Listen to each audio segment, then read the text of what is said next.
नमस्कार मेरे प्यारे साथियों, आज पुनः जैसा कि आप लोग जानते हैं कि बीच बीच में कभी कभी हम कमेंट को लेकर के आते हैं जो आप लोग कमेंट करते हैं, ठीक ना। तो आज पुनः हम एक कुछ कमेंट लेकर के आप लोग के सामने आए हैं जो कमेंट ऐसा लगता है कि बताना चाहिए, ठीक ना। तो आइए स्टार्ट करते हैं कि राहुल मोहंती, एक नाम लड़का है राहुल मोहंती, ठीक है। इसका कहना है भैया एएलपी का जो पोस्ट होता है क्या ये ग्रुप सी में है या ग्रुप डी में है। देखो ग्रुप डी का मतलब एक ही पोस्ट है जो अभी एग्जाम हुआ था उसका, ठीक ना। ग्रुप डी का वही पोस्ट है, बाकी उसके ऊपर जितने भी पोस्ट हैं या आपका एएलपी का पोस्ट है, ठीक ना। एएलपी हो एलपी हो जो भी हो, ये सारे ग्रुप सी में आता है, ठीक ना। ध्यान से सुनना, ये किस में आता है, ग्रुप सी में आता है, ठीक है। इसमें कभी कोई कंफ्यूजन मत रखना, ठीक है। समीम कहता है, ये भाई साहब ने कहीं सुना होगा लगता है, एलआर का मतलब क्या होता है। ये किसी के मुंह से सुना होगा या फिर कहीं पढ़ा होगा, पढ़ने के लिए तो नहीं मिला होगा, किसी के मुंह से सुना होगा, ठीक ना। समीम का कहना है एलआर का मतलब क्या होता है। देखो एलआर का मतलब होता है रोड लर्निंग, ठीक ना, रोड लर्निंग, ठीक है, LEARNING, रोड लर्निंग।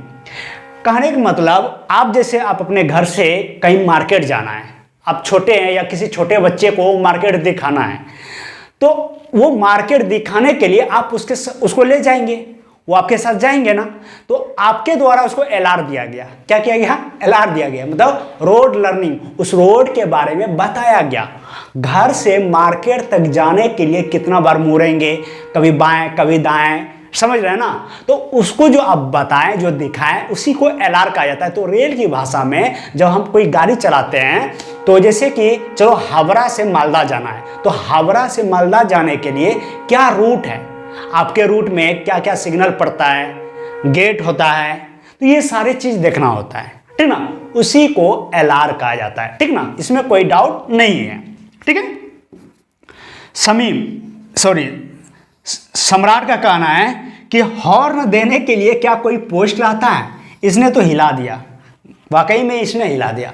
कहता है हॉर्न देने के लिए क्या कोई पोस्ट रहता है। मेरे भाई हॉर्न कहाँ रहता है, इंजन में रहता है ना। इंजन में कौन रहता है, कौन रहता है, एलपी रहता है और उसके साथ में एएलपी रहता है, यानी कि लोको पायलट और असिस्टेंट लोको पायलट, यही दोनों रहता है ना। अब बताओ हॉर्न कौन देगा, हॉर्न कौन बजाएगा। हाँ, या तो एलपी बजाएगा या तो एएलपी बजाएगा या दोनों बजाएगा, क्या दिक्कत है इसमें। तो हॉर्न देने के लिए कोई अलग से पोस्ट नहीं रहता है, ठीक ना। ध्यान से सुनना, हॉर्न देने के लिए कोई अलग से पोस्ट नहीं रहता है। हॉर्न देने के लिए, देखो हॉर्न देने के लिए यहाँ एक क्वेश्चन ये हो जाता है, हॉर्न बजाने के लिए अगर बोलते हैं तो एलपी और एलपी बजाएगा, ठीक ना।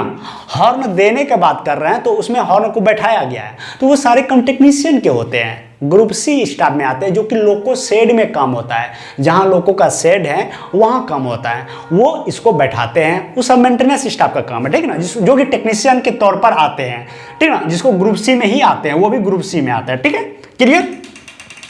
अब देखो ऊपर का एक कमेंट है कि अमरजीत यादव, इसका कहना है कि पेड कोर्स में सब्जेक्ट कौन सा रहेगा। देखो पेड कोर्स के बारे में जैसा कि हम अभी जस्ट पिछले दिनों में बात किए थे, पेड कोर्स बहुत जल्द ला रहे हैं आप लोग के बीच।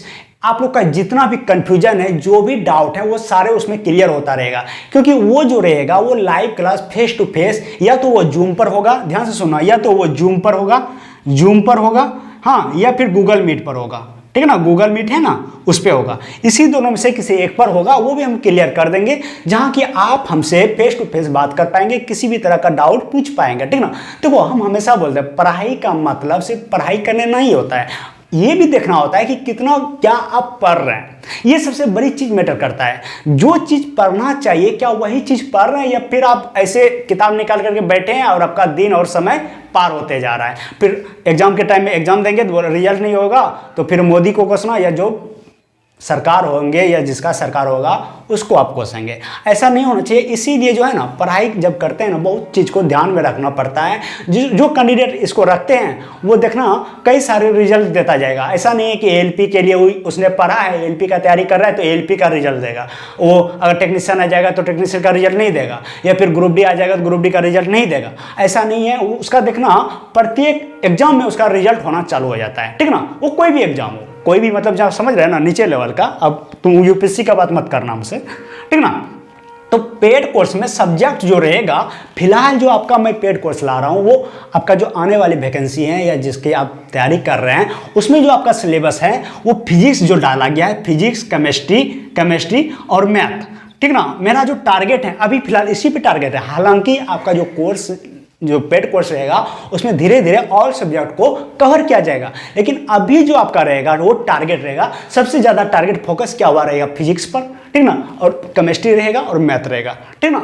इसलिए कोई भी कैंडिडेट को बिल्कुल मत घबराइए, और जिसका बेसिक सही नहीं है ये सब भूल जाइए। आपको बिल्कुल बेसिक से एकदम ढंग से क्लियर से पढ़ाया जाएगा, ठीक ना। और दूसरा बात है, विक्की शाह का कहना है पेड कोर्स में प्रीवियस ईयर से रहेगा क्वेश्चन।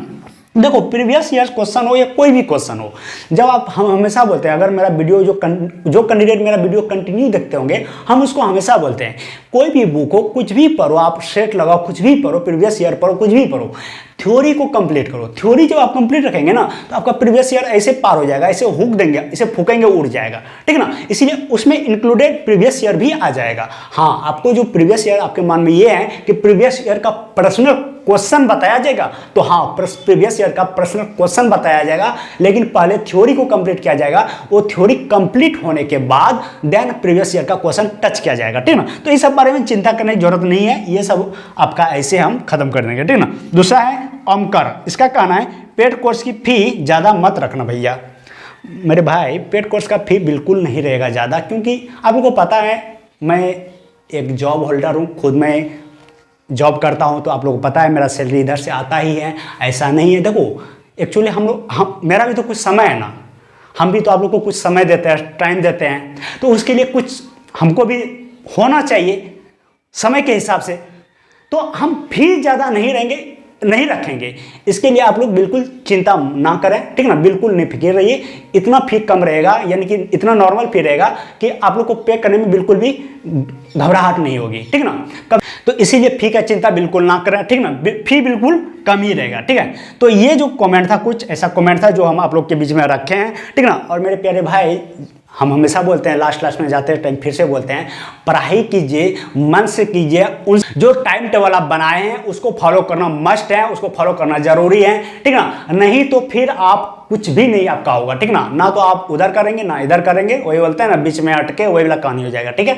मिलते हैं दोस्तों नेक्स्ट वीडियो में, और कोई भी डाउट हो तो आप कमेंट करके हमें बोलना, उस डाउट को हम क्लियर करेंगे। वीडियो पसंद आए तो लाइक करना, और पहली बार विजिट कर रहे हैं तो सब्सक्राइब भी करना, और चैनल को ज़्यादा से ज़्यादा शेयर करो। हम हमेशा बोले चैनल को ज़्यादा से ज़्यादा शेयर करो, ये आपका कर्तव्य, आपका दायित्व होना चाहिए। मिलता है नेक्स्ट वीडियो में, तब तक के लिए जय हिंद।